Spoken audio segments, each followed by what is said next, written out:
ஒரு பெரிய அடர்த்தியான காட்டுல காலுக்காகவும் காலுக்காகத்தோட அம்மாவும் வாழ்ந்து வந்தாங்க. காலுக்காகதுக்கு அப்புறமும் சின்ன வயசு. அந்த காட்டுலயே ரொம்பவும் ஏழை குடும்பம் யாருன்னா அது காலுக்காகத்தோட குடும்பம் தான். காலுக்காகத்தோட அம்மாவும் காலுக்காகவும் சாப்பாட்டுக்கே ரொம்பவும் கஷ்டப்பட்டாங்க. அம்மா, எனக்கு ரொம்பவும் பசிக்குது, ஏதாவது சாப்பிட கொடுங்க. காலு, உனக்கு ஏதாவது அறிவு இருக்கா? அம்மாவே 2 நாளா சாப்பிடாம இருக்கேன், என்கிட்ட வந்து சாப்பாடு கேக்குற? காலு, உனக்கு ஏதாவது உணவு கிடைச்சா என்கிட்ட கொண்டு வந்து கொடு. அந்த உணவு அம்மா சாப்பிட்டுட்டு அந்த தெம்புல உனக்கு போய் நான் உணவு தேடி எடுத்துட்டு வரேன். அம்மா, என்னம்மா லூசு மாதிரி பேசுற?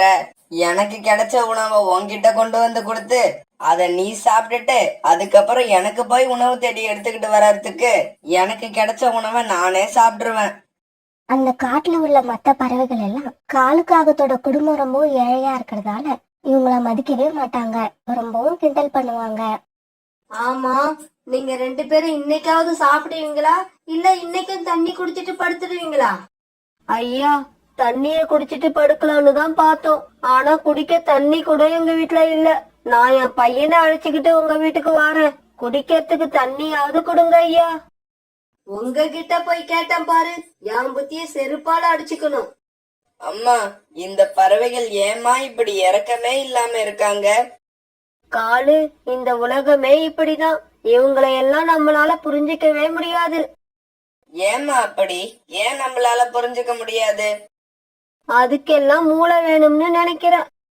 இந்த மாதிரி காலுக்காகவும் அவங்க அம்மாவும் உணவு சாப்பிட்ட நாட்களை விட தண்ணீர் குடிச்சிட்டு படுத்த நாட்கள் தான் அதிகம். ஒரு நாள் காலையில காலுக்காகவும் அவங்க அம்மாவும் உணவு தேட வெளியில கிளம்புனாங்க.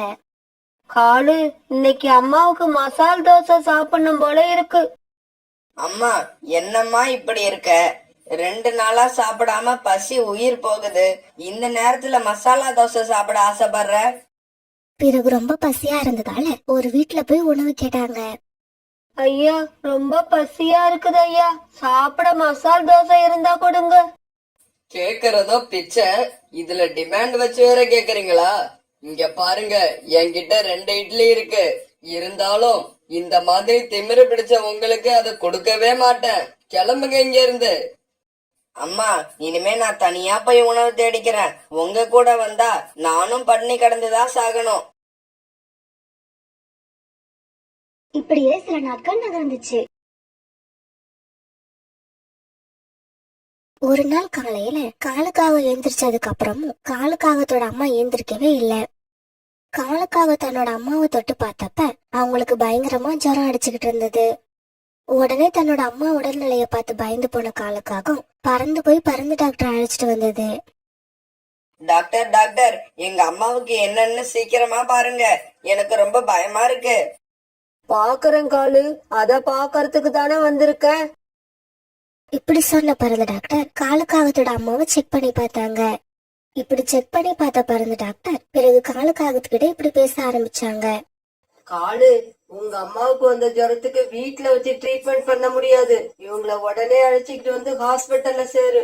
1 வாரம் அங்க பெட்ல வச்சிருந்து ட்ரீட்மெண்ட் கொடுக்கணும். அப்புறம் ஒரு முக்கியமான விஷயம், உங்க அம்மாவை அழைச்சுக்கிட்டு ஹாஸ்பிட்டல் வரும்போது வெறுங்கையோட வந்துடாத, 10,000 ரூபாய் பணமும் எடுத்துக்கிட்டு வா, அப்பதான் உங்க அம்மா உயிர் பிழைப்பாங்க. ஆனா டாக்டர், என்கிட்ட 10 ரூபாய் கூட இல்லையே, நான் எப்படி 10,000 ரூபாய் கொண்டு வர முடியும்? காலு, என்னால பேஷண்ட்டுக்கு ட்ரீட்மெண்ட் மட்டும் தான் பண்ண முடியும், ட்ரீட்மெண்ட்டுக்கு தேவையான பணத்தை எல்லாம் என்னால ஏற்பாடு பண்ணி தர முடியாது. நல்லா ஞாபகம் வச்சுக்க, உங்க அம்மா உயிர் பிழைக்கணும்னா 10,000 ரூபாயோட சீக்கிரமா உங்களை கூப்பிட்டுக்கிட்டு ஹாஸ்பிட்டலுக்கு வா. டாக்டர் இப்படி சொன்ன உடனே காலுக்காக அதை கேட்டுட்டு அழ ஆரம்பிச்சது. இப்படி சொன்ன பறந்த டாக்டர் பிறகு தன்னோட ஹாஸ்பிட்டலுக்கு பறந்து போனாங்க. பறந்து டாக்டர் போனதுக்கு அப்புறம் காலுக்காகத்தோட அம்மா மெதுவா கண் விழிச்சு தன்னோட பையன் காலுவை பார்த்தாங்க. அம்மா, கவலைப்படாதீங்கம்மா, உங்க உடல்நிலை சீக்கிரம் சரியாயிடும்னு டாக்டர் சொல்லிருக்காங்க. இத கேட்ட காலுவோட அம்மா அழ ஆரம்பிச்சாங்க. காலு, டாக்டர் சொன்னதெல்லாம் நானும் கேட்டுக்கிட்டு தான் இருந்தேன், நீ எப்படியும் 10,000 ரூபாய் ஏற்பாடு பண்ண போறதில்ல, அதனால நானும் உயிர் பழைக்க போறதில்ல.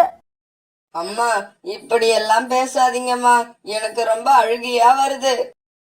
அழாத காலு, அழாத, எனக்கு அப்புறம் நீ இந்த உலகத்துல தனியா வாழ வேண்டியிருக்கும், அதனால நீ தைரியமா இரு. உங்க அம்மா இந்த ஜென்மத்துல ஏழையா பிறந்து ஏழையாவே சாக போற. ஆனா உன்னோட வாழ்க்கை அப்படி இருக்க கூடாது. அம்மா, நீங்க என்ன சொல்ல வர்றீங்க? எனக்கு ஒண்ணுமே புரியல. காலு, இந்த உலகத்துல நீ ஏழையா பிறந்துட்ட. இதுக்கப்புறம் நீ எப்படி வாழ போறன்னு எனக்கு தெரியல. ஆனா நீ சாகும் போது இந்த உலகத்திலேயே பெரிய பணக்காரனா சாகணும்.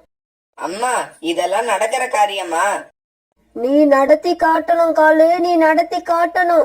அம்மா சொன்னபடியே பெரிய பணக்காரனா சாவன்னு எனக்கு சத்தியம் பண்ணி கொடு. சீக்கிரமா சத்தியம் பண்ணி கொடு.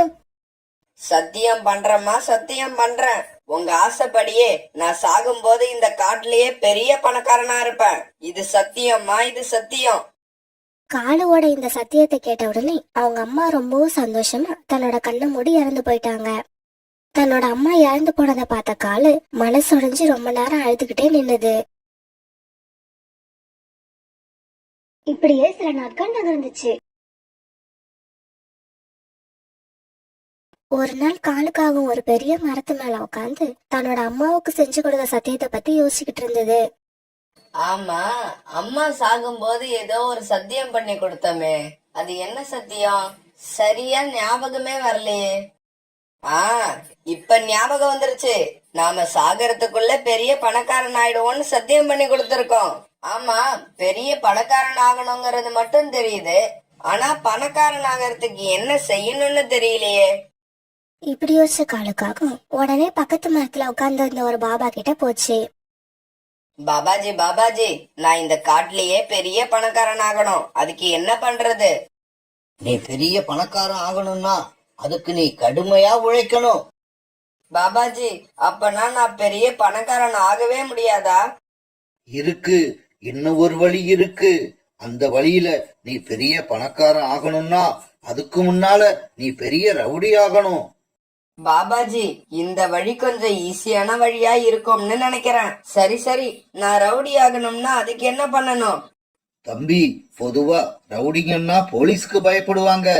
ஆனா நீ அந்த போலீஸையே அடிச்சிட்டின்னா எல்லா ரவுடிகளும் உனக்கு பயப்படுவாங்க. அப்புறம் என்ன, நீ ரவுடிகளுக்கெல்லாம் ரவுடி ஆயிடுவ. அப்புறம் நீதான் ரவுடிகளோட டான். பிறகு ஒரு நாள் அந்த சாமியார் சொன்னதை யோசிச்சுக்கிட்டு காலுக்காக ஒரு பெரிய மரத்துக்கடியில உட்கார்ந்து இருந்தது. அப்ப அங்க ஒரு வயதான போலீஸ் வழி தெரியாம காலுக்காக திட்ட வழி கேட்கறதுக்காக வந்தாரு. தம்பி, மாயப்பங்கிற பெரிய ரவுடிய தேடி நான் இங்க வந்திருக்கேன். அந்த ரவுடி வீடு எங்க இருக்குன்னு கொஞ்சம் சொல்ல முடியுமா? வயதான போலீஸ பார்த்த காலுவோட மூளை இப்படி வேலை செய்ய ஆரம்பிச்சது. இந்த போலீஸ பார்த்தா ரொம்பவும் வயசான போலீஸா இருக்காரு. இவரையும் விட்டுட்டா நாம அடிக்கிறதுக்கு நல்ல போலீஸ் கிடைக்கவே மாட்டாங்க. அதனால கையில கிடைச்சதை எடுத்து இப்பவே இந்த வயசான போலீஸ போட்டு தள்ள வேண்டியதுதான். சார், அந்த மாயப்பா வீடு அதோ அந்த பக்கம் இருக்கு. எந்த பக்கம் தம்பி? இதோ இந்த பக்கமா? காலுக்காக கை காட்டின திசைய பார்த்த அந்த வயதான போலீஸோட தலையில காலுக்காக ஒரு கம்பு எடுத்து அடிச்சது. பாவம், அந்த வயதான போலீஸ் காலுக்காக அடிச்ச அடியில அங்கேயே கீழே விழுந்து இறந்து போயிட்டாரு. அந்த சமயம் அங்க வந்து 4 ரவுடி ஆண்டிங்க இத பாத்துட்டாங்க. நண்பா, இந்த காகம் போலீஸையே அடிச்சு கொண்டு இருக்கு. அப்படின்னா இந்த காகம் பெரிய ரவுடியா தான் இருக்கணும். இந்த விஷயம் கொஞ்சம் கொஞ்சமா அந்த காட்டுக்குள்ள பரவ காலுக்காக சின்ன வயசுலயே பெரிய ரவுடி காகம் ஆயிடுச்சு. காலுக்காக இப்ப நல்லா வளர்ந்து பெரிய காகம் ஆயிடுச்சு. பெரிய காகமா மட்டும் இல்லங்க, பெரிய ரவுடியாவும் மாறிடுச்சு. ஆஹா, இந்த பெண்காகம் எவ்வளவு அழகா இருக்கு. இப்படி ஒரு அழகான பெண்காகத்தான் நான் பார்த்ததே இல்ல. தூரமா உட்கார்ந்து ரசிச்சது போதும், கிட்டக போய் பேச்சு கொடுத்து பாப்போம். ஏய் பெண்காகமே, நீ ரொம்பவும் அழகா இருக்க. உன்னோட பேரு என்னன்னு நான் தெரிஞ்சுக்கலாமா? ஆமா, நீ யாருக்கிட்ட பேசுறோன்னு தெரிஞ்சுதான் பேசுறியா? என்னோட பேரை தெரிஞ்சுக்கிறதுக்கு முன்னால என் அப்பாவோட பேரை தெரிஞ்சுக்கிறது நல்லது. உண்மைதான், உன்னோட அப்பா பேரு எனக்கு தெரிஞ்சிருந்தா இப்ப உன்கிட்ட வந்து பேசிக்கிட்டு இருக்க மாட்டேன். நேரா உங்க அப்பா கிட்ட போய் உங்க பொண்ணை எனக்கு கல்யாணம் பண்ணி கொடுங்கன்னு கேட்டிருப்பேன். சீக்கிரமா சொல்லு, உன்னோட அப்பா பேர் என்ன? இங்க பாரு, எங்க அப்பா பேர் என்னன்னு தெரியாததால நீ இவ்வளவு அலட்சியமா பேசுற. எங்க அப்பா பேரை கேட்டுட்டீன்னா உன்னோட அடி வயிறு கலக்க ஆரம்பிச்சிடும். எனக்கு ஃபுட் பாய்சன் ஆனாதான் அடி வைத்த கலக்கும். அப்படின்னா உங்க அப்பா பேர் என்ன ஃபுட் பாய்சனா? காகமே, வாய மூடு. எங்க அப்பா பேர் என்ன தெரியுமா? கபாலி. கபாலிக்காகும் இந்த ஏரியாவுக்கே பெரிய டான் எங்க அப்பா. நீ இப்படி என்கிட்ட பேசிக்கிட்டு இருக்கிறது எங்க அப்பாவுக்கு தெரிஞ்சா உடம்புல உயிர் இருக்காது தெரியுமா? ஆமா, யார் உடம்புல உயிர் இருக்காது? என் உடம்புலயா இல்ல உங்க அப்பா உடம்புலயா? ஏய் காகமே, ஷட் அப் யுவர் மவுத். இதுக்கு மேலயும் என்னால பொறுமையா இருக்க முடியாது. பாடி கார்ட்ஸ், என்ன வேடிக்கை பார்த்துக்கிட்டு இருக்கீங்க? இந்த காகத்தை அடிச்சு கொல்லுங்க. கோரிக்காகம் இப்படி சொன்ன உடனே கோரிக்காகத்தோட பாடி கார்ட்ஸ் காலுக்காகத்து மேல பாஞ்சு அடிக்க ஆரம்பிச்சாங்க. கௌரி அம்மா, வெரி வெரி சாரி. நீங்க சொன்னதை எங்களால செய்ய முடியல. கோரிக்காகத்தோட பாடி கார்ட்ஸ் எல்லாரையும் காலுக்காக அடிச்சு கொன்னுடுச்சு. ஓஹோ, உன் பேரு கோரியா? உன்ன மாதிரியே உன் பேரும் ரொம்ப அழகா இருக்கு. ஏய் காகமே, என்னோட பாடி கார்ட்ஸ் எல்லாம் அடிச்சு கொன்னுட்டல, உன்னை நான் சும்மா விட மாட்டேன். இப்பவே போய் எங்க அப்பா கிட்ட சொல்றேன். சொல்லு சொல்லு. அப்படியே அப்பா, உங்க மருமகன் ரொம்பவும் பலசாலியா இருக்காங்கிற விஷயத்தையும் சொல்லிடு. பிறகு கோரிக்காக அங்கிருந்து ரொம்ப கோவமா தன்னோட வீட்டுக்கு பறந்து போச்சு. இப்படி வீட்டுக்கு போன கோரிக்காகம் தன்னோட அப்பா கிட்ட இப்படி பேச ஆரம்பிச்சது. அப்பா, நீங்க அனுப்பி வச்ச பாடி கார்ட்ஸ் எல்லாரும் வேஸ்ட். ஒரே ஒரு காகம் அவங்க 4 பேரையும் அடிச்சு கொன்னுடுச்சு. உங்க ஆளுங்க 4 பேர் சேர்ந்து கூட ஒரு காகத்தை சமாளிக்க முடியல. என்னது, ஒரு காகம் நம்ம ஆட்கள் 4 பேர் அடிச்சு கொன்னுடுச்சா? இதை என்னால நம்பவே முடியல. இத நான் நம்பவும் மாட்டேன். என்னது, நம்ப மாட்டீங்களா? அப்பா, இந்த காகத்துக்கிட்ட நீங்களும் அடி வாங்கினாதான் நம்புவீங்க போல இருக்கு. கோரி, யாருகிட்ட பேசுறோம்னு தெரிஞ்சுதான் பேசுறியா? கபாலி, இந்த ஏரியாவோட டான் கபாலி கிட்ட பேசிக்கிட்டு இருக்க நீ. அப்பா, இதெல்லாம் எனக்கே தெரியும். நீங்க வேற ஒரு தடவை சொல்ல வேண்டாம். இங்க பாருங்க, இன்னைக்கு ராத்திரிக்குள்ள அந்த காகத்தோட டெட் பாடி நம்ம தோட்டத்துல கிடக்கணும். அப்படி உங்களால செய்ய முடியலன்னா என் கூட பேசாதீங்க. இப்படி சொன்ன கோரி அந்த இடத்த விட்டு கோவமா கிளம்பி போயிடுச்சு. கோரிக்காகவும் இப்படி கோவமா சொல்லிட்டு போன உடனே கபாலிக்காகவும் தன்னோட அசிஸ்டண்ட இப்படி கூப்பிட்டது. பீம்பாய், பீம்பாய், எங்க போயிட்ட? சீக்கிரம் இங்க வா. முதலாளியோட குரலை கேட்ட பீம்பாய் வேகமா பறந்து கபாலிக்காகத்துக்கிட்ட வந்தது. பீம்பாய், நம்ம ஆளுங்க 4 பேரை ஒரு காகம் அடிச்சு கொண்டு இருக்கு. அந்த காகத்தை பத்தின ஃபுல் டீடைல்ஸ் என்னோட டேபிளுக்கு இன்னும் 1 மணி நேரத்துல வரணும். 1 மணி நேரம் தேவையில்லை சார். அதுக்குள்ளேயே அந்த காகத்தை பத்தின டீடைல்ஸோட அந்த பீம்பாய் திரும்பி வருவான். இப்படி சொன்ன பீம்பாய் அங்கிருந்து பறந்து போச்சு. இப்படி போன பீம்பாய் சீக்கிரமாவே காலுக்காகத்தை பத்தின விவரங்களை விசாரிச்சுக்கிட்டு திரும்பி வந்தது. சார், நான் அந்த காகத்தை பத்தின எல்லா விவரங்களையும் விசாரிச்சுட்டேன். அந்த காகத்தோட பேரு காலு. சின்ன வயசுலயே அவங்க அம்மா இறந்துட்டாங்க. ஆரம்பத்துல சாதாரணமா இருந்த காகம் ஒரு போலீஸ் அடிச்சு கொன்னதுல இருந்து ரவுடி ஆயிடுச்சு. அதுக்கப்புறம் பக்கத்து காட்டுல தொடர்ச்சியா 4 கொலைகளை பண்ணி பெரிய டானா வளர்ந்துருக்கு. அந்த காலுக்காகவும் ஆதாயம் இல்லாம எதையும் செய்யாது. இப்ப நம்ம காட்டுக்கு என்ன விஷயமா வந்திருக்குன்னு யாருக்கும் தெரியாது. பீம்பாய், இப்படி ஒரு காகத்தை சந்திக்கணும்னு தான் நான் ரொம்ப நாளா காத்துக்கிட்டு இருந்தேன். நீ என்ன பண்ற? உடனே போய் அந்த காலு காகத்தை எங்க இருந்தாலும் இங்க அழைச்சுக்கிட்டு வா. கபாலி சார், அந்த காகத்தால நமக்கு ஏதாவது ஆபத்து ஏற்பட்டா என்ன செய்யறது? பீம்பாய், நான் அந்த காலு காகத்து கூட சண்டை போட போறதில்ல. சமாதானமா போக போறேன். கபாலிக்காகம் இப்படி சொன்ன உடனே பீம்பாய் அங்கிருந்து கிளம்பி காலுக்காகத்தை பார்க்க பறந்து போச்சு. இப்படி போன பீம்பாய் காலுக்காகம் எங்க இருக்குன்னு நிறைய பறவைகளை விசாரிச்சு கடைசியா காலுக்காகத்தை போய் சந்திச்சது. காலு சார், என்னோட முதலாளி உங்களை பார்க்கணும்னு ரொம்ப ஆசைப்படுறாரு. உங்களை கையோட அழைச்சிட்டு வர சொன்னாரு. ஏய் மொட்டை, நீ யாரு? என் பேரு உனக்கு எப்படி தெரியும்? காலு சார், அதையெல்லாம் உங்களுக்கு சொல்ல எனக்கு அனுமதி இல்ல. சரி, அத சொல்ல வேண்டாம். உன்னோட ஓனர் பேர் என்ன? அதையாவது சொல்லு. கபாலி. எங்க ஓனர் பேரு கபாலிக்காகும். இந்த காட்டுக்கே பெரிய டான் அவரு. ஓஹோ, கபாலிக்காகமா? நானும் அந்த காகத்தை பார்க்க தான் வெயிட் பண்ணிக்கிட்டு இருக்கேன். அந்த காகம் பெரிய டான் மட்டும் இல்ல, என்னோட மாமனாரும் கூட. கோரி அம்மாவை பொண்ணு பார்க்க வர காகங்கள் எல்லாம் தலை தெரிச்சு ஓடுறப்ப இவனே வழிய வந்து மாட்டான். பாவம். பீம்பாய், என்ன யோசிச்சுக்கிட்டே இருக்க? சீக்கிரமா என்னோட மாமனார் கிட்ட என்ன அழைச்சுக்கிட்டு போ. காலுக்காகம் இப்படி சொல்ல பிறகு பீம்பாய் காலுக்காகத்தை அழைச்சுக்கிட்டு கபாலிக்காகத்தை பார்க்க பறந்து போச்சு. சார், இதோ நீங்க அழைச்சிக்கிட்டு வர சொன்ன காலுக்காக இவர்தான். நீதான் காலுக்காகமா? என் பொண்ணோட பாடி கார்ட்ஸ பரலோகத்துக்கு அனுப்புனது நீதானா? சார், நீங்க வச்சிருக்கிறதெல்லாம் பாடி கார்ட்ஸ் இல்ல, வேஸ்ட் ஃபெல்லோஸ். இந்த மாதிரி 4 பேர் இல்ல, நீங்க 40 பேர் வச்சிருந்தாலும் அவங்களால உங்களோட பொண்ணை காப்பாத்த முடியாது. அதுக்கு பதிலா நீங்க உங்களோட பொண்ணை எனக்கு கல்யாணம் பண்ணி கொடுத்துட்டீங்கன்னா வாழ்நாள் முழுவதும் அவளை நான் பத்திரமா வச்சு பாதுகாப்பேன். காலு, நீ என்ன விட பெரிய டானா? கோரிய கல்யாணம் பண்ணி கொடுங்கன்னு என்கிட்டயே எப்படி கேப்ப? அப்ப கோரியோட அப்பா நீங்க இல்லையா? சாரி சார், கோரியோட அப்பான்னு நினைச்சுதான் நான் உங்ககிட்ட இவ்வளவு நேரம் பேசி என் டயத்தை வேஸ்ட் பண்ணிட்டேன். பீம்பாய், என்ன ஏன் இவங்கிட்ட அழைச்சுக்கிட்டு வந்த? கோரியோட அப்பா கிட்ட அழைச்சுக்கிட்டு போ. நான் அந்த கபாலிக்காகத்தை பார்க்கணும். ஏய் காலு, கபாலிக்காகங்கிறது நான் தான். நீ கல்யாணம் பண்ணிக்க ஆசைப்படுற கோரிக்காகத்தோட அப்பாவும் நான் தான். அப்புறம் ஏன் சார் சம்பந்தம் இல்லாத மாதிரி பேசுறீங்க? சட்டு புட்டுன்னு முடிவு பண்ணி உங்க பொண்ணை எனக்கு கல்யாணம் பண்ணி கொடுத்துருங்க. காலு, நீ எந்த தைரியத்துல என்கிட்ட பொண்ணு கேக்குற? என்னோட லெவல் என்ன, உன்னோட லெவல் என்ன? கபாலி சார், நீங்க சேர விட்டு கீழே இறங்கி நின்னீங்கன்னா நம்ம 2 பேரோட லெவலும் ஒரே அளவாதான் இருக்கும். காலுக்காகத்தோட கேட்டு கபாலிக்காக தன்னோட மனசுல இப்படி யோசிக்க ஆரம்பிச்சது. இந்த காலுக்காகம் நம்ம பொண்ணு கோரிய கல்யாணம் பண்ணிக்கணும்னு ரொம்ப ஆசைப்படுது. இந்த ஆசைய நாம பயன்படுத்தி நம்ம பரம்பரை வைர நெக்லஸ அந்த கழுகு கிட்ட இருந்து எப்படியாவது திருப்பி கொண்டு வரணும்.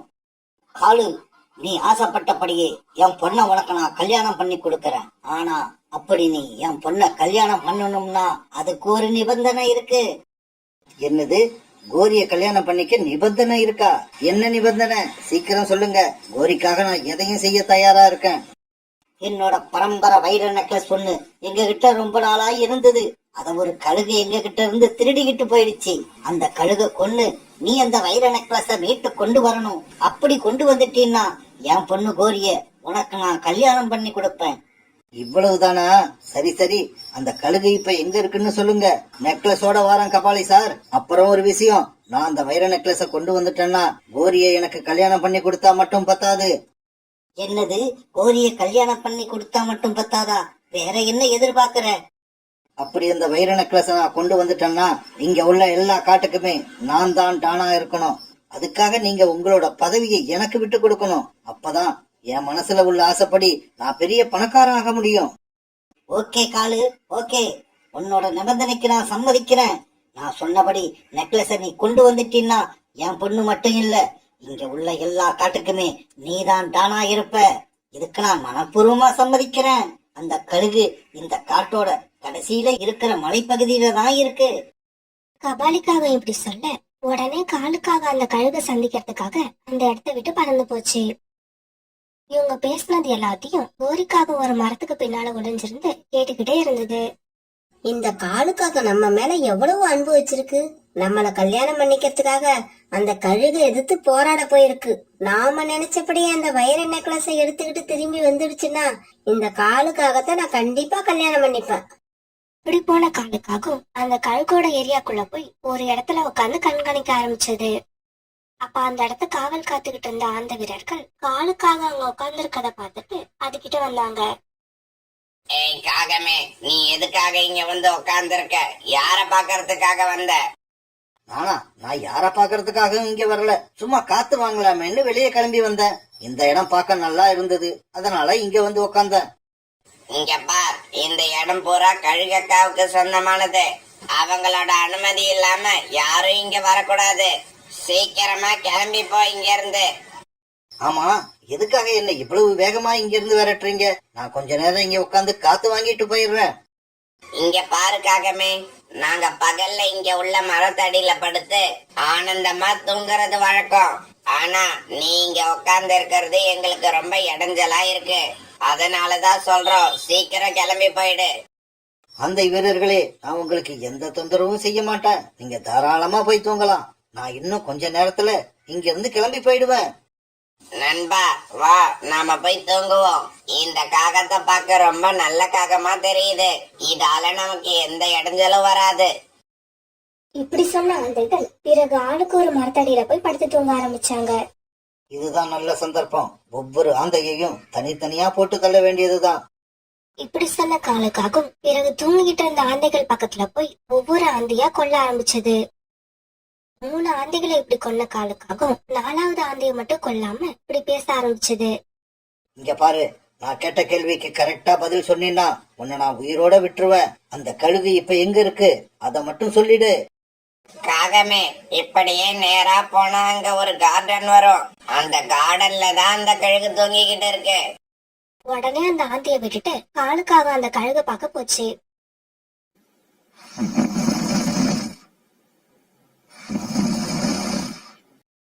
அடேங்கப்பா, இவ்வளவு பெரிய கழுகா இருக்க.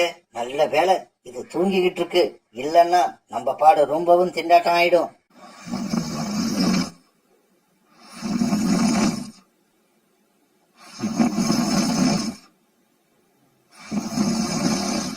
இந்த கழுகை எப்படியாவது கொன்னே ஆகணும். அதுவும் இது தூக்கத்திலிருந்து எழுந்திருக்கிறதுக்கு முன்னாடியே கொல்லணும்.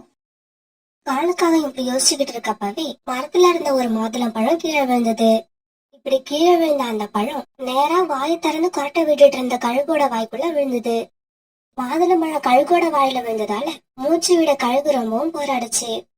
ஆஹா, இந்த சந்தர்ப்பத்தை விட்டா நமக்கு வேற நல்ல சந்தர்ப்பம் கிடைக்கவே கிடைக்காது. இப்பவே போய் அந்த கழுகை அடிச்சு கொன்னுடுவோம். இப்படி யோசிச்ச காலுக்காகவும் பறந்து போய் கழுகு பக்கத்துல உட்காந்து அதை அடிக்க ஆரம்பிச்சது.